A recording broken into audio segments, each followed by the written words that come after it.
வணக்கம் மக்களே! நேத்து போஸ்ட் பண்ண வீடியோல டாடா மோட்டார்ஸ பற்றி டிஸ்கஸ் பண்ணுங்க அப்படிங்கிற கேள்வி பல நண்பர்கள் கிட்ட இருந்தது. ஸோ டாடா மோட்டார்ஸோட ரிசல்ட்ட எல்லாரும் வந்து பார்த்துருப்பாங்க. ஸோ பார்த்துட்டு இப்ப நம்ம என்ன பண்ணலாம் இந்த டாடா மோட்டார்ஸ்ல அப்படிங்கிற ஒரு கேள்வி பலருக்கும் பார்த்தீங்கன்னா வந்திருக்கு அப்படின்னு தான் நான் நினைக்கிறேன். ஸோ சில நண்பர்கள் பார்க்கும்போது நான் 15லருந்து ஒரு 20% வரைக்கான ஒரு நஷ்டத்துல இருக்கேன். இன்னும் சில நண்பர்கள் பார்க்கும்போது நான் கொஞ்சம் அதிகப்படியான ஒரு நஷ்டத்துல இந்த டாடா மோட்டார்ஸ்ல சிக்கி இருக்கேன். ஸோ இப்ப நான் வித்துட்டு வெளிய போயிரலாமா? இல்ல தொடர்ந்து வந்து நான் அக்யூமுலேட் பண்ணலாமா? இல்ல வெயிட் பண்ணி ஆவரேஜ் பண்ணலாமா? இந்த கேள்வி மோஸ்ட்டா நெறைய பேர்கிட்ட வந்து இருக்கு. ஸோ இத பற்றியெல்லாம் நம்ம வந்து டிஸ்கஸ் பண்ணுவோம். அதுக்கு முன்னாடி டாடா மோட்டார்ஸ் இந்த குவார்ட்டர்ல எப்படி பெர்ஃபார்ம் பண்ணியிருக்காங்க? இவங்களுக்கு எது ரொம்பவே பெயின்ஃபுல்லா அமைஞ்சிருக்குங்கிறத பற்றியெல்லாம் நம்ம இதுல டிஸ்கஸ் பண்ணிருவோம். ஸோ ஃபர்ஸ்ட்டு டாடா மோட்டார்ஸோட மெயினான ப்ராஃபிட் டிரைவர்ன்னு பார்த்தாலே ஜேஎல்ஆர் தான் இருக்கு. இந்த ஜேஎல்ஆர பத்தி பலமுறை வந்து நம்ம 1 வருஷமா தொடர்ந்து டிஸ்கஸ் பண்ணிட்டு இருக்கோம். ஸோ ஜேஎல்ஆரோட ரெவென்யூ 9.2% வந்து டிக்ளைன் ஆயிருக்கு. 6.6 பில்லியன் பவுண்டா வந்து இருக்கு. எபிட்டா மார்ஜின் பார்க்கும்போது ஒரு 4% இருக்கு. 490 பேசிஸ் பாயிண்ட்ஸ் பார்க்கும்போது டிக்ளைன் ஆயிருக்கு. இது எதனாலன்னா, ஸோ டாரிஃபோட இம்பேக்ட் அப்படின்ட்டு மென்ஷன் பண்ணியிருக்காங்க. பட் இந்த டாரிஃப் டைம்ல இவங்க எந்த ஒரு ஏற்றுமதியும் வந்து பண்ணல. ஸோ நான் வந்து ஏற்றுமதியா ஹால்ட் பண்றோம் அப்படின்னு தான் வந்து ஜேஎல்ஆர் தரப்புல இருந்து அப்டேட் குடுத்தாங்க. ஒரு 1 மாசம் கிட்ட பார்த்தீங்கன்னா, ஹால்ட் பண்ணாங்க. ஹால்ட் பண்ணும்போது என்ன சொன்னாங்கன்னா, போதுமான ஸ்டாக் பார்த்தீங்கன்னா, யுஎஸ்ல இருக்கு. அதனால நாங்க பொறுத்திருந்து பொறுமையா தான் டெசிஷன் எடுப்போம் அப்படின்ட்டு முன்னாடி வந்து சொல்லியிருந்தாங்க. பட் இப்போ டாரிஃப்னால இம்பேக்ட் ஆயிருக்கு அப்படிங்கிற ஒரு காரணத்தையும் வந்து சொல்லியிருக்காங்க. 2வது அப்படின்னு பார்க்கும்போது, ஜேஎல்ஆரோட ரெவென்யூ கைடன்ஸ் பார்க்கும்போது சேஞ்சே ஆகல. போன டைம் என்ன குடுத்தாங்களோ, அதே தான் இருக்கு. 5லருந்து 7% வரைக்கும் குரோத் இருக்கும். அப்படின்ட்டு ஜேஎல்ஆர் தரப்புல இருந்து கைடன்ஸ் குடுத்துருக்காங்க. ஸோ இப்போ இந்த டாரிஃப்ன்னு நம்ம எடுத்துக்கிட்டோம்னா, இது UK and US trade deal first பார்த்தீங்கன்னா, ஒரு 27.5% வரைக்கும் போட்டாங்கன்னா, சில வாரங்களிலே பார்த்தீங்கன்னா, அத குறைச்சாங்க. 10% குறைச்சாங்க. இதுல சில கண்டிஷனும் இருக்கு. இந்த 10% பார்க்கும்போது ஃபர்ஸ்ட்டு 1,00,000 வண்டிக்கு மட்டும் தான் இந்த 10%. அதுக்கு மேல போகும்போது டாரிஃப் வந்து உயரும்னு சொன்னாங்க. ஆனா டாடா மோட்டார்ஸோட மேக்ஸிமமே பார்க்கும்போது 1,00,000 வண்டி கிட்ட தான் வருஷத்துக்கு வந்து நார்த் அமெரிக்கால சேல் பண்றாங்க. இதே நம்ம Europe union and US trade deal பார்க்கும்போது 27.5% இருந்து 15%க்கு குறைச்சிருக்காங்க. ஸோ 15% இருக்கே இது பாதிக்குமா இந்த ஜேஎல்ஆர்ன்னு கேட்டா, ஸோ பாதிக்காது. ஏன்னா மெயினா இவங்களுடைய புரொடக்ஷன் எல்லாம் எங்க நடக்குதுன்னா, யுகேல தான் வந்து நடக்குது. ஸோ யுகேல இருந்து தான் யுஎஸ்க்கு எக்ஸ்போர்ட் பண்ணுவாங்க. ஸோ அதனால பெரிய ஒரு டாரிஃப் அழுத்தம் வரக்கூடிய காலாண்டுகள்ல டாடா மோட்டார்ஸ்க்கு அதாவது ஜேஎல்ஆருக்கு இருக்காது அப்படிங்கிறது தான் என்னுடைய ஒரு எதிர்பார்ப்பா இருக்கு. ஸோ இந்த ஜேஎல்ஆர்ல இந்த டாரிஃப் மட்டும்தான் இஷ்யூவான்னு கேட்டா கிடையவே கிடையாது. இதுக்கு முன்னாடி இருந்தே பார்த்தீங்கன்னா, இந்த இடத்துல ஒரு ப்ராப்ளம் இருக்கு அப்படிங்கிறத நம்ம தொடர்ந்து டிஸ்கஸ் பண்ணிட்டு வந்துட்டு இருக்கோம். ஸோ நம்ம ஜேஎல்ஆரோட சேல்ஸ் என்ன மாரி இருக்கு அப்படிங்கிறதையும் பேசியிருக்கோம். சைனால எப்படி பெர்ஃபார்ம் பண்றாங்க? அங்க டபுள் டிஜிட் டிக்ளைன் நடந்துட்டு இருக்கு. நார்த் அமெரிக்காலயும் பிரஷர். யூரோப் யூனியன்ல மட்டும் ஜேஎல்ஆர் ஓரளவு பெட்டர் பெர்ஃபார்மன்ஸ வந்து போஸ்ட் பண்ணிட்டு இருக்கு. ஸோ இது வெறும் ஜேஎல்ஆருக்கு மட்டும் தானா இந்த நிலைமைன்னு கேட்டா கிடையவே கிடையாது. இன்னும் பல நிறுவனங்கள் பார்க்கும்போது இதே ஒரு பிரஷர தான் ஃபேஸ் பண்ணிட்டு இருக்காங்க. லக்ஸரி கார்ஸ் எல்லாம் சைனால பிசினஸ் பண்ண முடியாம ரொம்பவே வந்து திரிகிட்டு இருக்காங்க. இதே ஒரு பிரச்சனை தான் வந்து ஜேஎல்ஆருக்கும் ஏற்பட்டிருக்கு. ஸோ டாடா மோட்டார்ஸ பார்க்கும்போது பலரும் பார்த்தீங்கன்னா, மாருதி சுசுகி கூட போய் கம்பேர் பண்ணிட்டு இருப்பாங்க. மாருதி சுசுகி வேல்யூவேஷன் ரொம்ப அதிகம். இது பாருங்க எவ்வளோ வேல்யூவேஷன் கம்மி அப்படின்ட்டு கமெண்ட் செக்ஷன்லலாம் போட்டிருக்காங்க. பட் மாருதி சுசுகி கூட கம்பேர் பண்ண வேண்டிய ஒரு நிறுவனமா இந்த டாடா மோட்டார்ஸ்ன்னு கேட்டா கிடையவே கிடையாது. இத வந்து நம்ம குளோபல் கம்பெனிஸோட மட்டும் தான் வந்து கம்பேர் பண்ணணும். ஏன்னா இது ஒரு குளோபல் நிறுவனம். 70% ரெவென்யூ வருவாய் எல்லாமே இந்த ஜேஎல்ஆர் கிட்ட இருந்து தான் வந்துட்டு இருக்கு. ஜேஎல்ஆர் ஸ்ட்ரகிள் ஆச்சுன்னா டாடா மோட்டார்ஸ் பெரிய ஒரு பிரஷரை ஃபேஸ் பண்ணுங்கிறதுல மாற்று கருத்தே கிடையாது. ஸோ அதனால இன்னும் வந்து குளோபலா ஆட்டோ சேல்ஸ் பார்த்தீங்கன்னா இம்ப்ரூவ் ஆகல. ஸோ அது பார்த்தீங்கன்னா அதே மாதிரி ஃபிளாட்டா தான் வந்து போயிட்டு இருக்கு. இல்ல டிக்ளைனா போயிட்டு இருக்கு. ஸோ அதனால இன்னும் பிரஷர் தொடரும். இந்த பங்குல இன்னும் பார்த்தீங்கன்னா கரெக்ஷன் ஏற்படும் அப்படின்னு தான் நான் நினைக்கிறேன். சரி, ஓகே. ஜேஎல்ஆரோட பெர்ஃபார்மன்ஸ் இப்படி கத்தி மேல நடக்கிற மாரி இருக்கே. நம்ம நாட்டு டொமஸ்டிக் பெர்ஃபார்மன்ஸ் நல்லா இருக்கான்னு கேட்டா, பேசஞ்சர் வெஹிக்கிள் செக்மெண்ட்டோட ரெவென்யூ பார்க்கும்போது 8.2% வந்து டிக்ளைன் ஆயிருக்கு. கமர்ஷியல் செக்மெண்ட்டோட ரெவென்யூ பார்க்கும்போது 4.7% வந்து டிக்ளைன் ஆயிருக்கு. பட் கமர்ஷியல் வெஹிக்கிள்ல அவங்களுடைய மார்ஜின் பார்த்தீங்கன்னா இம்ப்ரூவ் ஆயிருக்கு. 12.2% இருக்கு. 60 பேசிஸ் பாயிண்ட்ஸ் பார்த்தீங்கன்னா இந்த குவார்ட்டர்ல உயர்ந்திருக்கு. 17,000 கோடி ரெவென்யூவா கமர்ஷியல் செக்மெண்ட் வந்து ஜென்ரேட் பண்ணியிருக்காங்க. ஸோ இந்த அக்டோபர்ல பார்க்கும்போது இந்த டீமர்ஜர் வந்து இருக்கும் அப்படின்ட்டும் டாடா மோட்டார்ஸ் இந்த குவார்ட்டர்ல அனௌன்ஸ் பண்ணியிருக்காங்க. ஸோ பேசஞ்சர் வெஹிக்கிள்லையும் சேல்ஸ் தொடர்ந்து வந்து வந்து டிக்ளைன் ஆகிட்டே வந்துட்டு இருக்கு. இப்போ 4th பிளேஸில் இருக்காங்க. ஸோ நம்ம தொடர்ந்து மந்த் ஆன் மந்த் சேல்ஸை பார்த்துட்டு இருக்கோம். அதனால டொமஸ்டிக் பர்ஃபார்மன்ஸும் நல்லா இல்லை, ஜேஎல்ஆர் பர்ஃபார்மன்ஸும் நல்லா இல்லை. ஒட்டு மொத்தமாக டாடா மோட்டார்ஸ்க்கு ரொம்ப ஒரு அழுத்தமான ஒரு சூழ்நிலை ஏற்பட்டுட்டு இருக்கு. கடன் அப்படின்னு பார்க்கும்போது ஸோ இவங்களுக்கு ஃப்ரீ கேஷ் ஃப்ளோ வந்து இப்போ நெகட்டிவ்க்கு போயிருச்சு. நெட் டெட் பார்க்கும்போது ஒரு 13,500 கோடி கிட்ட இவங்களுக்கு கடன் வந்து இருக்கு. மேபி ஜெயலலரோட பர்ஃபார்மன்ஸ் வந்து இப்படியே வந்து இருந்ததுன்னா திரும்ப இவங்க நெட் டெட் ஃப்ரீ ஆக மாறுவது ரொம்ப கடினமான ஒரு செயல் அப்படிங்கிறது என்னுடைய ஒரு கருத்தாக வந்து இருக்கு. ஸோ இப்போ இந்த டாடா மோட்டார்ஸ் கடந்த ஆகஸ்ட் மாசத்துல இருந்து இப்போ வரைக்கும் பார்த்தீங்கன்னா ஒரு கரெக்ஷனை தான் ஃபேஸ் பண்ணிட்டு இருக்கு. கடந்த ஆகஸ்ட் மாதம் நம்ம வீடியோ போட்டிருந்தோம். இதில் இருக்கக்கூடிய இஷ்யூ டிஸ்கஸ் பண்ணோம். ஸோ பலரும் என்ன பண்ணுறாங்கன்னா வேல்யூவேஷன் கம்மியாக இருக்குன்னா தொடர்ந்து வந்து சிப் பண்ணிகிட்டே இருப்பேன் அப்படின்னு சொல்லி கமெண்ட் செக்ஷனில் ஆர்கியூ பண்ணிட்டு இருக்காங்க. ஸோ தாராளமாக பண்ணலாம், உங்களுடைய விருப்பம். பட் இந்த மாதிரி பீக்லேயும் சிப் பண்ணுறது, பாட்டம்லேயும் சிப் பண்ணுறது பார்த்தா நம்மளுடைய அறியாமை அப்படிங்கிறது தான் என்னுடைய ஒரு கருத்து. ஸோ இந்த மாதிரியான சிப்பை யார் பண்ணுவாங்கன்னு கேட்டால் மியூச்சுவல் ஃபண்ட் இன்வெஸ்ட்மெண்ட்டில் பண்ணுறவங்க தான் தொடர்ந்து இந்த மாதிரி சிப் பண்ணுவாங்க. ஸோ டாப்லேயும் பண்ணுவாங்க, பாட்டம்லேயும் பண்ணுவாங்க. பட் நம்ம மியூச்சுவல் ஃபண்டில் ஒரே ஸ்டாக்ல இன்வெஸ்ட்மெண்ட் பண்ணல, அதில் பலவிதமான பங்குகள் இருக்கும். ஸோ அதில் நம்ம தொடர்ந்து சிப் பண்ணுறோம். பட் இண்டிவிஜுவல் ஸ்டாக்ல இன்வெஸ்ட்மெண்ட் பண்ணும்போது நேர காலத்தில் புரிஞ்சு வந்து நம்ம முதலீடு பண்ணுறதுக்கு ட்ரை பண்ணணும். ஸோ இப்போ இந்த டாடா மோட்டார்ஸோட ட்ரெண்ட் அப்படின்னு நம்ம எடுத்து பார்த்துக்கிட்டோம்னா ஸோ ஜேஎல்ஆரோட பர்ஃபார்மன்ஸ் வந்து அபரிவிதமாக மாறினதுக்கப்புறம் இந்த பங்கோட ஏற்றம் பார்த்தீங்கன்னா ரொம்பவே நல்லா இருந்தது. அப்புறம் திரும்ப ஜெயலலரோட பர்ஃபார்மன்ஸ் வந்து கொஞ்சம் ப்ரெஷரில் போகும் அப்படின்னு தெரிஞ்சவொடனே இந்த பங்கை விஷயம் தெரிஞ்சவங்கள விற்க ஆரம்பிச்சிட்டாங்க. ஆனால் விஷயம் தெரியாதவங்க இப்போவும் சீப் அப்படின்ட்டு இங்கேருந்து வாங்கிட்டு இருந்தாங்க. ஸோ இப்போவும் பார்த்தீங்கன்னா அக்யூமுலேட் பண்ணிட்டு வந்து இருந்துட்டு தான் இருக்காங்க. ஸோ இந்த ஜேஎல்ஆரோட 10 வருஷம் முன்னாடி பர்ஃபார்மன்ஸ் பார்க்கும்போது இதே மாதிரி பெட்டரான ஒரு பர்ஃபார்மன்ஸாக இருந்தது. அந்த டைம்லேயும் நல்ல ஒரு ப்ராஃபிட் பார்த்தீங்கன்னா ஜேஎல்ஆர் மூலயமா டாடா மோட்டார்ஸ் ஜெனரேட் பண்ணாங்க. அப்போ பார்க்கும்போது நல்ல ஒரு பீக்கில் இருந்தது இந்த டாடா மோட்டார்ஸ். இடப்பட்ட டைமில் திரும்ப ஜேஎல்ஆரோட பர்ஃபார்மன்ஸ் வந்து கொஞ்சம் இறங்க ஆரம்பிச்சிருச்சு. கொஞ்சம் இல்லை, ரொம்பவே இறங்க ஆரம்பிச்சிருச்சு. ஸோ எந்த அளவுக்கு இவங்க பர்ஃபார்மன்ஸை கொடுத்துருப்பாங்க அப்படிங்கிறத நீங்கள் ஹிஸ்ட்ரி எடுத்து செக் பண்ணும்போது தெரியும். அதனால ஒரு நிறுவனம் நல்லா பர்ஃபார்ம் பண்ணும்போது நம்ம கண்ணை மூடிட்டு விலகக்கூடாது. அந்த இடத்துல என்ன ஆபத்து இருக்குது அப்படிங்கிறத வந்து தெரிஞ்சுக்கணுங்கிறதுக்காக தான் இவ்வளோ தூரம் வந்து நான் டிஸ்கஸ் பண்ணுறேன். இந்த அளவுக்கு வெளியே எங்கேயுமே யாரும் வந்து டிஸ்கஸ் பண்ண மாட்டாங்க. கேட்கும்போது என்ன இவன் லொடலொடன்னு பேசிகிட்டு இருக்கானே அப்படிங்கிற மாதிரி தான் வந்து உங்களுக்கு தோணலாம். ஆனால் ஸோ இதெல்லாம் தெரிஞ்சு தான் இன்வெஸ்ட்மெண்ட் பண்ணணுங்கிறதுக்காக நான் இவ்வளோ தூரம் டிஸ்கஸ் பண்ணுறேன். ஸோ சரிப்பா, அதெல்லாம் சரி, இப்போ இல்லை தெரிஞ்சாச்சு, இப்போ நான் என்ன பண்ணுறது அப்படின்னு சொல்லி ஒரு கேள்வி இருக்கும். ஸோ ஆல்ரெடி வந்து நம்ம ஒரு பிளானோட போயிருப்போம். தொடர்ந்து சிப் பண்ணலாம், அக்யூமுலேட் பண்ணலாம் அப்படின்னு நம்ம போயிருந்தா அக்யூமுலேட் பண்ணுறது தவிர வேற வழி இல்லை. இல்லை நான் வந்து ஒரு 400 ரூபாய்க்கு போகும்போது இதை அப்படியே நான் ஆவரேஜ் பண்ணிக்குவேன் டபுளா அப்படின்னு நம்ம நினைச்சோம்னா மேபி 400 ரூபாய்க்கு போகாமல் திரும்ப ஒரு ரிவர்சலை கூட வந்து கொடுக்கலாம். அப்படி கொடுத்ததுன்னா ஐயோ பேசாமல் நான் சிப் பண்ணியிருக்கலாமே அப்படிங்கிற மாதிரியும் தோணும். இப்போ நம்ம பீக்கில் வாங்கக்கூடிய ப்ராப்ளம் இதுதான். டபுள் சைடு மைண்டாக இருக்கும்.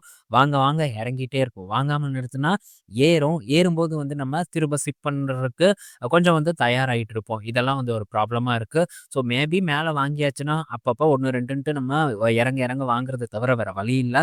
ஆவரேஜ் பண்ணலாமான்னு கேட்டால் ஸோ ஆவரேஜ் பண்ணுறதுக்கு டெக்னிக்கலை யூஸ் பண்ணி ஆவரேஜ் பண்ண ட்ரை பண்ணுங்கள். ஸோ நான் வந்து இந்த ஸ்டாக்கில் தெளிவாக இருந்தேன். என்னுடைய பார்வை என்னங்கிறத நான் சொல்லியிருந்தேன். முன்னாடியே என்கிட்ட இந்த பங்கு இருக்குது. ஸோ திரும்ப நான் வாங்கணும்னா அடுத்த ஒரு பெட்டர் லெவலில் வாங்குவேன் அப்படின்ட்டு இந்த பீக்கில் பார்த்தீங்கன்னா நான் முடிவு பண்ணியிருந்தேன். ஸோ இப்போ ஒரு 46% வந்து பீக்கில் இருந்து டிக்ளைன் ஆயிருக்கு. ஸோ தொடர்ந்து டிக்ளைன் ஆகும் அப்படின்ட்டு ஒரு ஸ்ட்ராங்கான நம்பிக்கை என்கிட்ட இருக்குது. ஸோ டிசிஎஸ்ல எப்படி நம்ம ஒரு ஆப்பர்ச்சுனிட்டியை பிடிச்சோமோ அதே மாதிரியான ஒரு பெட்டர் ஆப்பர்ச்சுனிட்டி டாடா மோட்டார்ஸில் வரும். ஆனால் அந்த ஆப்பர்ச்சுனிட்டி வரும்போது டாடா மோட்டார்ஸில் பங்குகளை வாங்கணும்னு நினைக்கிறவங்களோட மைண்ட் செட் எப்படி இருக்கும் அப்படிங்கிறத மட்டும் வெயிட் பண்ணி பாருங்க. இன்னும் வந்து இது இறங்கும். ஸோ இன்னும் வந்து கீழே ஒரு 20% இறங்கும் அப்படின்ட்டு அந்த ஒரு லோவில் வந்து வெயிட் பண்ணிட்டு இருப்பாங்க. ஸோ அது வந்து தவறான ஒரு விஷயம். ஸோ இப்போதைக்கு ஆவரேஜ் பண்ணணும்னு நினச்சா ஸோ என் கூட சேர்ந்து பண்ணுறதுக்கு கூட நீங்கள் தயாராக இருக்கலாம். ஒரு பெஸ்ட் லெவல் வரும்போது டெஃபினட்டாக அந்த அப்டேட்டை உங்கள் கூட நான் ஷேர் பண்ணுறேன். ஸோ இப்போதைக்கு இந்த டாடா மோட்டார்ஸில் ப்ரெஷரெல்லாம் வந்து எதுவும் குறையில, மாற ப்ரெஷர் தான் வந்து அதிகமாக இருக்குது. ஸோ இன்னொரு ஒரு ப்ரெஷர் என்ன அப்படிங்கிறத நம்ம டிஸ்கஸ் பண்ணுவோம். ட்ரம்ப் ஆல்ரெடி பார்த்தீங்கன்னா நம்ம கூட வந்து நோண்டிட்டு தான் இருக்காங்க. ஸோ இந்தியாவை ஏதோ ஒரு வகையில் நோண்டிட்டு இருக்கிற இந்த ட்ரம்ப் இப்போ இண்டிவிஜுவல் கம்பெனியை வந்து டார்கெட் பண்ணுறாங்க. அந்த வரிசையில் டாடா மோட்டார்ஸை வந்து டார்கெட் பண்ணியிருக்காங்க. இந்த ஜாக்வாரோட புது மாடல், இந்த மாடல் எனக்குமே சத்தியமாக வந்து பிடிக்கல. லக்ஸரி காசு பலதும் இருக்கு. சூப்பரான ஒரு டிசைன்ல இருக்கு. பட் இவங்க ஏன் இந்த மாரியான ஒரு டிசைன கொண்டு வந்தாங்க அப்படிங்கிறது எனக்கு சுத்தமா வந்து புரியல. இருந்தாலும் கொண்டு வராங்க. இப்ப டாடா மோட்டார்ஸ் ஜேஎல்ஆரோட ஒரு நோக்கம் என்னன்னா, இந்த ஜாக்வார வந்து குறைஞ்ச அளவுல நாங்க விக்கணும். அதிகப்படியான விலைக்கு விக்கணும் அப்படிங்கிறது தான் இந்த ஜாக்வாரோட பிளானாவே வந்து இருக்கு. பட் சக்சஸ் ஆகுமா அப்படிங்கிறது ரொம்ப டவுட்டான விஷயம். ஆனா இந்த ட்ரம்ப் எல்லாம் பேசுற பேச்சுக்கு இந்த இது வந்து சக்சஸ் ஆகணும் அப்படிங்கிறது என்னுடைய ஒரு கருத்தா வந்து இருக்கு. ஸோ இந்த விளம்பரம் வந்து ஒண்ணு போட்டாங்க ஜாக்வார் தரப்புல இருந்து. ஆனா அந்த விளம்பரத்துல கார வந்து எதுவுமே காட்டல. இவங்க கார காட்டாம கலர்ஃபுல்லா விளம்பரத்த காட்டிட்டு இருக்காங்க. ஸோ இந்த ஒரு மாடலே ரொம்ப இதா இருக்கு, அதா இருக்கு அப்படின்ட்டு ட்ரம்ப் வந்து ஓவரா பேசியிருக்காங்க. அதற்கான பதிலடி பார்த்தீங்கன்னா, இப்ப புதுசா வந்த சிஇஓ பி. பாலாஜி அவர் பார்த்தீங்கன்னா சொல்லியிருக்காரு. ஸோ நாங்க வந்து எப்படி வந்து பெர்ஃபார்ம் பண்ணுவோம், நாங்க எங்களோட திட்டத்த சரியா வந்து பண்ணிட்டு இருக்கோம். ஸோ லான்ச் ஆனதுக்கு அப்புறம் தெரியும் நாங்க யாரு அப்படிங்கிற மாரியான ஒரு கருத்த வந்து வெளிய சொல்லியிருக்காரு. ஸோ பார்ப்போம். இது வந்து அடுத்த வருஷம் ஸ்டார்ட்டிங்ல லான்ச் ஆயிரும் அப்படின்னு நான் எக்ஸ்பெக்ட் பண்றேன். மேபி இந்த ஒரு மாடல் ஃபெயிலியர் ஆச்சுன்னா, இதுல போட்ட இன்வெஸ்ட்மென்ட் பெரிய அளவுக்கான ஒரு பாதிப்ப ஜேஎல்ஆர்ல ஏற்படுத்துறதுக்கான வாய்ப்பு இருக்கு. ஸோ இன்டர்நேஷனல் இந்த ஆட்டோமோட்டிவ் சேனல் செக் பண்ணி பாருங்க. ஸோ இந்த ஜாக்வாருக்கு உண்டான வரவேற்பு என்ன இருக்கு அப்படிங்கிறது உங்களுக்கு கிளீனா தெரியும். இத்தன டென்ஷன் இருக்கு. ஸோ ட்ரம்ப் சொல்றாங்க அப்படிங்கிறது மட்டும் இல்ல. ஸோ இந்த ஒரு லுக் உங்களுக்கு புடிச்சிருக்கா அப்படிங்கிறத மறக்காம கீழ கமெண்ட் செக்ஷன்ல கமெண்ட் பண்ணுங்க. இதுக்கு ஈக்குவலா விலைக்கு விக்கக்கூடிய நீங்க லக்ஸரி காரோட கம்பேர் பண்ணி செக் பண்ணிட்டு அதுக்கப்புறமா கமெண்ட் பண்ணுங்க. ஸோ அதனால எங்கேயும் வந்து இந்த ஸ்டாக் ஓடி போயிராது. அவசரப்பட்டு முதலீடு பண்ணுனா ஆபத்துல மாட்டுறதுக்கான வாய்ப்பு ரொம்ப அதிகமா இருக்கும். ஸோ ரொம்ப நேரம் பார்த்தீங்கன்னா, நம்ம டாடா மோட்டார்ஸ பத்தி டிஸ்கஸ் பண்ணியிருப்போம். ஸோ உங்களுடைய கேள்விகளுக்கும் பதில் கிடைச்சிருக்கும் அப்படின்னு நான் எக்ஸ்பெக்ட் பண்றேன். இன்னும் ஏதாச்சும் டவுட் இருந்தாலும் கீழ கமெண்ட் செக்ஷன்ல தாராளமா கேட்கலாம். ஏன்னா இன்னைக்கு சாட்டர்டே, சண்டே தான். ஸோ மோஸ்ட்லி பார்த்தீங்கன்னா, சில நண்பர்களுடைய கேள்விகள் எல்லாம் நான் எடுத்து வச்சிருக்கேன். அதத்தான் வந்து டிஸ்கஸ் பண்ண போறேன். ஸோ உங்களுக்கும் ஏதாச்சும் கொஸ்டின் இருந்ததுன்னா, கண்டிப்பா வந்து கமெண்ட் செக்ஷன்ல போஸ்ட் பண்ணுங்க. முடிஞ்ச அளவுக்கு அந்த கமெண்ட்ஸுக்கான ஆன்ஸர வந்து வீடியோல போஸ்ட் பண்றதுக்கு நான் ட்ரை பண்றேன். அடுத்தது இந்த ஐஓசிஎல் அண்ட் தமிழ்நாடு ஈபி 2 பேரும் பார்த்தீங்கன்னா, ஒரு பேச்சுவார்த்தை பண்ணிட்டு இருக்காங்க. எதுக்குன்னா, ஸோ பைப்லைன வந்து குடுக்க போறதுக்காக. நம்ம இதுல தமிழ்நாட்டுல இருக்கக்கூடிய கேஸ் அதாவது இந்த பவர் ஸ்டேஷனுக்கு கேஸ் பைப்லைன் கனெக்ஷன் குடுத்து கேஸ் மூலியமா பவர் ஜெனரேட் பண்ண போறதா ஒரு அப்டேட்ட வந்து குடுத்துருக்காங்க. ஸோ இன்னும் வந்து ஃபைனல் ஆகல. ஸோ விரைவில் ஃபைனல் ஆச்சுன்னா, இது கொஞ்சம் ஒரு நல்ல டீலா இருக்கும் ஐஓசிஎல்ல பொறுத்தவரைக்கு. ஸோ பார்ப்போம் என்னைக்கு நடக்குதுன்னு. என்ன இந்த நிறுவனத்தோட ரிசல்ட் இருக்கு. ஸோ வரும்போது திரும்ப வந்து நம்ம ஐஓசிஎல்ல பத்தி டிஸ்கஸ் பண்ணுவோம். அடுத்தது என்எல்சி இந்தியாவோட ரிசல்ட் வந்தது. ஸோ நல்ல performance year on year and இந்த குவார்டர் ஆன் குவார்டர் கூட கம்பேர் பண்ணும்போது போஸ்ட் பண்ணியிருக்காங்க. என்எல்சி இந்தியாவோட பேட் பார்க்கும்போது 43% உயர்ந்திருக்கு. ஸோ இன்னொரு ஒரு விஷயம் என்னன்னா, ரெனியூவபிள் ஆர்முக்கு பார்த்தீங்கன்னா, ஒரு 5228 கோடி மதிப்பிலான அசட்ட வந்து ட்ரான்ஸ்ஃபர் பண்ண போறதா ஒரு நியூஸ் வந்து குடுத்துருக்காங்க. இதற்கான ஒரு அப்ரூவல் பார்த்தீங்கன்னா, போர்டு கிட்ட இருந்து வந்து கிடைச்சிருக்கு. இது ஒரு நல்ல செய்தியா தான் வந்து படுது. பட் அவங்களுடைய சப்சிடரிக்கு குடுத்து, ஸோ சப்சிடரிய வந்து தனியா லிஸ்ட் பண்றதுக்கான ஒரு முயற்சியில என்எல்சி வந்து இறங்குறாங்கங்கிறதுல கிளீனா வந்து இந்த செய்தி நமக்கு உணர்த்துது. அடுத்தது ஸோ பிஜி எலக்ட்ரோபிளாஸ்ட் இந்த பங்க போட்டு நேர்த்து பொளந்து எடுத்திருக்காங்க. கிட்டத்தட்ட 20% வரைக்கான ஒரு இறக்கம் பார்த்தீங்கன்னா, இந்த பிஜி எலக்ட்ரோபிளாஸ்ட்ல வந்து நடந்திருக்கு. ஸோ என்ன ரீசன் அப்படின்னு பார்க்கும்போது, என்ன ரீசன் ஸோ இவங்களுடைய இந்த குவார்டர் பெர்ஃபார்மன்ஸ் தான் ஒரு மெயின் ரீசனா இருக்கு. ஸோ அடிச்சு துவம்சம் பண்ணிட்டாங்க. லாபம் பார்த்தீங்கன்னா, பாதிக்கு பாதி வந்து குறைஞ்சிருக்கு. ஸோ இங்க பார்க்க முடியுது 54% பார்த்தீங்கன்னா, குவார்டர் ஆன் குவார்டர்ல டிக்ளைன் ஆயிருக்கு. இவங்களுடைய பேட் இயர் ஆன் இயர் கூட கம்பேர் பண்ணும்போதும் டிக்ளைன் தான் ஆயிருக்கு. ஸோ என்ன ரீசன்னால இவங்களுடைய பேட் டிக்ளைன் ஆயிருக்கு அண்ட் ரெவென்யூ டிக்ளைன் ஆயிருக்குன்னு பார்த்தா, ஸோ இந்த ஏசி சேல்ஸ் பார்த்தீங்கன்னா, நம்ம நாட்டுல ரொம்பவே வந்து குறைஞ்சிருச்சு. ஏன்னா சம்மர் கரெக்ட்டா இல்ல. ஸோ அதனால இவங்களுடைய வருமானமும் பாதிக்கப்பட்டிருக்கிறதா இந்த நிறுவனத்தோட தலைவர் வந்து சொல்லியிருக்காங்க. வரக்கூடிய குவார்ட்டரும் மியூட்டடா தான் இருக்கும் அப்படிங்கிற ஒரு கமெண்ட்ரியும் குடுத்துருக்காங்க. ஸோ அதனால இந்த பங்கு இப்போ ஒரு செல்லிங் பிரஷர வந்து ஃபேஸ் பண்ணிட்டு இருக்கு. ஆல்மோஸ்ட் பார்த்தீங்கன்னா, இந்த ஸ்டாக் 52 வீக் லோவ நோக்கி நகர்ந்து போயிட்டு இருக்கு. பட் இந்த இடத்துலலாம் இன்னும் கரெக்ட் ஆகணும். ஒரு நல்ல வேல்யூவேஷன்ல கிடைக்கணும். ஸோ இந்த மாரியான சின்ன பங்குகள புடிக்கிறது பார்த்தீங்கன்னா, ஸோ மோஸ்ட்டா சந்தை வந்து கண்டுக்காம இருக்கும். அந்த டைம்ல ஒரு கன்விக்ஷன ஏற்படுத்திட்டு அப்புறம் இன்வெஸ்ட்மென்ட் பண்ணா தான் ஒரு நல்ல ரிட்டர்ன் கிடைக்கும். ரிஸ்க்க வந்து குறைக்க முடியுங்கிறது என்னுடைய ஒரு கருத்து. ஸோ நெக்ஸ்ட் ஜேகே டயரோட ரிசல்ட் வந்திருக்கு. ஸோ ஜேகே டயரோட பேட் பார்த்தீங்கன்னா, டிக்ளைன் ஆயிருக்கு. இயர் ஆன் இயர்ல ஒரு 27% கிட்ட பேட் வந்து குறைஞ்சிருக்கு. ஒரு 154 கோடி இந்த குவார்ட்டர்ல ப்ராஃபிட்டா போஸ்ட் பண்ணியிருக்காங்க. போன வருஷம் இதே குவார்ட்டர்ல 211 கோடியா இருக்கு. ஸோ இந்த நிறுவனத்தோட பெர்ஃபார்மன்ஸ் குறைஞ்சிருக்கு. ஸோ இதுவும் வந்து டிக்ளைன் ஆகுதுன்னு பார்ப்போம். ஒரு நல்ல வேல்யூல ட்ரேட் ஆயிட்டு இருக்கக்கூடிய ஒரு டயர் ஸ்டாக் இந்த ஜேகே டயர். ஸோ இவங்களுடைய சேல்ஸ் இப்ப பார்க்கும்போது ஓரளவு பெட்டரா தான் வந்து பண்ணிட்டு இருக்காங்க. பட் இருந்தாலும் நம்மளுடைய முதல் தேர்வு அப்போலோ டயரா தான் இருக்கு. ஸோ அப்போலோ டயர்ல வாய்ப்பு கிடைக்குமாங்கிறத மட்டும் நம்ம வெயிட் பண்ணி வந்து பார்ப்போம். இடைப்பட்ட டைம்ல இங்க ஏதாச்சும் கிடைச்சாலும், ஸோ அதுக்கு தகுந்த பிளான நம்ம உருவாக்குறதுக்கு ட்ரை பண்ணுவோம். ஸோ அடுத்தது ஸ்டெலன்டீஸோட ஒரு ஒரு உறுப்பு நிறுவனம் இந்த சிட்ராயான் இவங்க கிட்ட இருந்து ஒரு அப்டேட் வந்திருக்கு. ஸோ சிட்ராயான் 2.0 ஸ்ட்ராட்டஜியை வந்து இப்போ அன்வீல் பண்ண போறதா வந்து சொல்லியிருக்காங்க. இதில் என்னென்ன இருக்க போகுதுன்னா, ஸோ புது மாடல்ஸை வந்து லான்ச் பண்ண போறதா வந்து இவங்க தரப்புல இருந்து ஒரு அப்டேட் வந்து கொடுத்துருக்காங்க.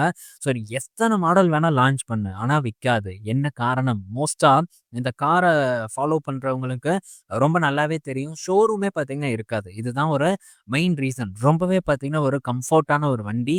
ஸோ அருமையா இருக்கக்கூடிய ஒரு வண்டின்னே வந்து சொல்லலாம். பட் சேல்ஸ் இல்லாததுக்கான ஒரு ரீசன் இந்த மாடலும் கொஞ்சம் அப்படி இப்படின்னு இருக்கும். Showroom and service centre network பார்க்கும்போது ரொம்பவே கம்மி. இப்போ புது மாடல்ஸை வந்து இறக்க போறது முதல் கட்ட பிளான். 2வது கட்ட பிளான் பார்க்கும்போது ஷோரூம்ஸை வந்து அதிகப்படுத்த போறதாவும் சொல்லியிருக்காங்க. ரூரல், அர்பன் அப்படின்ட்டு டயர் 2, டயர் 3 சிட்டீஸ்லயும் பார்த்தீங்கன்னா சிட்ராயனோட ஷோரூம் வந்து நாங்க அமைப்போம் அப்படின்னு சொல்லியிருக்காங்க. ஆல்ரெடி இந்த நிறுவனம் கிட்டத்தட்ட 5,300 கோடி கிட்ட வந்து நம்ம நாட்டுல முதலீடு பண்ணியிருக்காங்க. புரொடக்ஷன் அதுக்கப்புறம் மற்ற தேவைகளுக்காக முதலீடு பண்ணியிருக்காங்க. மாசம் பார்த்தீங்கன்னா ஒரு 500 வண்டி கிட்ட தான் இவங்க விற்பனை பண்ணிட்டு இருக்காங்க. ஸோ பார்ப்போம் இந்த ஷோரூம் என்னைக்கு வந்து இவங்க அதிகப்படுத்துறாங்களோ, அந்த டைம்ல இந்த நிறுவனத்தோட சேல்ஸ் பிக்கப் ஆகும் அப்படிங்கிறது என்னுடைய எதிர்பார்ப்பு. அது போக சிட்ராயான்ல ஃபேஸ் லிஃப்ட் வந்து கொண்டு வந்துட்டாங்க. ஸோ அது இன்னும் இங்கே வரல. பட் யூரோப்லலாம் ஃபேஸ் லிஃப்ட் கொண்டு வந்துட்டாங்க. ஃபேஸ் லிஃப்ட் பார்க்கும்போது ஓரளவு நல்லாவே வந்து இருக்கு. இப்ப இருக்கக்கூடிய மாடல் கூட கம்பேர் பண்ணும்போது அது கொஞ்சம் பார்க்கறதுக்கு பெட்டர் லுக்கிங்கா இருக்கு. ஸோ நீங்க செக் பண்ணி பாருங்க. ஸோ என்ன பண்றாங்கங்கிறத வெயிட் பண்ணி பார்ப்போம். அடுத்தது ஸோ ஐசிஐசிஐ பேங்க் கிட்ட இருந்து இப்படி ஒரு செய்தியை நான் எதிர்பார்க்கவே இல்ல. என்ன செய்தி அப்படின்னு பார்க்கும்போது, minimum average balance, monthly average balance பார்த்தீங்கன்னா உயர்த்தியிருக்காங்க. என்ன இது என்ன சாதாரண ஒரு செய்தி தானே அப்படின்னு வந்து உங்களுக்கு தோணலாம். ஆனா எவ்வளோ உயர்த்தியிருக்காங்க அப்படின்னு கேட்டிங்கன்னா, அப்படியே ஷாக் ஆயிருவீங்க. எவ்வளோன்னு பார்த்தா ரூ. 10,000 இருந்து ரூ. 50,000 வந்து உயர்த்தியிருக்காங்க. ரூ. 50,000 பார்த்தீங்கன்னா உங்க அக்கவுண்ட்ல மினிமம் பேலன்ஸா மெயின்டெயின் பண்ணணும் அப்படின்ட்டு ஐசிஐசிஐ பேங்க்ல இருந்து அஃபிஷியலான இன்ஃபர்மேஷன் வந்துருச்சு. இந்த ஆகஸ்ட் மாசத்துல இருந்து புதுசா ஓப்பன் பண்ணக்கூடிய அக்கவுண்ட் ஹோல்டர்ஸ்க்கு இந்த அளவுக்கு வந்து மினிமம் பேலன்ஸை உயர்த்தி இருக்கிறது ரொம்பவே ஆச்சரியமான ஒரு விஷயமா இருக்கு. இது மேபி பாதிக்கப்படுத்தலாம். ஏன்னா ஒரு பக்கம் இந்த கவர்மெண்ட் பேங்க் எல்லாம் நம்ம ஆல்ரெடி டிஸ்கஸ் பண்ணோம். ஸோ இந்த மினிமம் பேலன்ஸை வந்து நாங்கள் கைவிட போறோம் அப்படின்ட்டு கவர்மெண்ட் பேங்க் ஒரு பக்கம் கிளம்பிட்டாங்கன்னா, இந்த மாதிரியான ப்ரீமியம் பேங்க் பார்க்கும்போது மினிமம் பேலன்ஸை கண்ணா பின்னான்னு உயர்த்துறோம் அப்படின்ட்டு இவங்க கிளம்பிட்டாங்க. ஸோ இந்த மெட்ரோ சிட்டியில் இருக்கிறவங்களுக்கு 50,000 ஆமா, அதுக்கு கீழே இருக்கக்கூடிய சிட்டிஸ்ல இருக்கிறவங்க பார்க்கும்போது ஒரு 25,000 ஆமா, கிராமத்தில் இருக்கிறவங்க பார்க்கும்போது 10,000 கொடுத்து இந்த அக்கௌண்ட்டை வந்து மெயின்டைன் பண்ணுவாங்களாங்கிறது கொஸ்டின் மார்க் தான். பெரும்பாலும் வந்து ரூ. 50,000 கொடுத்தெல்லாம் மெயின்டைன் பண்றதுக்கு பெரிய பெரிய ஆள்க தான் இருப்பாங்க. சாதாரண ஆட்கள் வந்து இந்த பேங்க்குக்கு மாட்டாங்கங்கிறது என்னுடைய கருத்து. ஸோ பிஎஸ்யூல வந்து 0 பேலன்ஸ்ல கிடைக்குது. ஸோ சில பிஎஸ்யூ பேங்க் வந்து நல்ல கிராமத்துலேயும் இருக்கு. ஸோ அதை வந்து நாடி போகிறதுக்கான வாய்ப்பு ரொம்ப வந்து அதிகமாக இருக்கு. ஸோ பார்ப்போம். இதை தொடர்ந்து மற்ற வங்கிகளும் வந்து அவங்களுடைய மினிமம் பேலன்ஸை உயர்த்துறாங்களான்ட்டு. அடுத்தது HDFC bank and ICICI bank 2மே பார்க்கும்போது FY 27ல சூப்பரான ஒரு பர்ஃபார்மன்ஸை கொடுப்பாங்க அப்படின்ட்டு மோத்திலால் ஒஸ்வால்ல இருக்கக்கூடிய ஒரு தலைவர் பார்த்தீங்கன்னா ஒரு அப்டேட் வந்து கொடுத்துருக்காங்க. 2027 ஃபினான்ஷியல் இயர் இப்போதான் வந்து FY 26ல நம்ம கால் எடுத்து வச்சிருக்கோம். ஆல்ரெடி இந்த 2 பங்குகளும் இப்போ ரொம்ப நல்ல பீக்ல வந்து இருக்கு. ஆனா FY 27ல நல்லா பர்ஃபார்ம் பண்ணுன்ட்டு இப்போ வந்து சொல்றதுக்கான காரணம் என்ன அப்படிங்கிறத நம்ம புரிஞ்சுக்கணும். காரணம் நம்ம இன்னும் 1 வருஷம் கூட இல்ல. இன்னும் ஒரு 2 வாரத்துல இந்த மாரி ஒரு செய்தி சொன்னவரை நம்ம வந்து மறந்துட தான் போறோம். ஸோ அதனால சும்மா சொல்லி விடுவோம் அப்படின்னு சொல்லி விடுறாங்களா என்னன்னு தெரியல. ஃபர்ஸ்ட் இந்த 1 வருஷத்த கடப்போம். இந்த 1 வருஷம் ரொம்ப சேலஞ்சான ஒரு வருஷமா இருக்க போகுது. உடனே FY 27ல அப்படியே பூத்து குலுங்கும் இவங்களுடைய ப்ராஃபிட் அப்படின்ட்டுலாம் சொல்ல முடியாது. ஸோ அதனால சும்மா வந்து பேசணுங்கிறதுக்காக பேசிட்டு இருக்காங்க அப்படின்னு தான் என்னுடைய பார்வையில இருந்து நான் பார்க்குறேன். ஸோ இந்த வீடியோல நம்ம பல இன்ஃபர்மேஷன் பத்தி டிஸ்கஸ் பண்ணியிருப்போம். கொஞ்சம் லென்த்தா இருக்கும். பட் இருந்தாலும் பலருக்குமான புரிதல்கள் ஏற்படணும் அப்படிங்கிறதுக்காக ரொம்ப நேரம் பார்த்தீங்கன்னா நம்ம டிஸ்கஸ் பண்ணியிருப்போம். ஸோ பயனுள்ளதா இருந்ததுன்னா மறக்காம கீழே கமெண்ட் செக்ஷன்ல கமெண்ட்டை போஸ்ட் பண்ணுங்க. ஈவினிங் இன்னொரு வீடியோல நம்ம மீட் பண்ணுவோம். பை மக்களே.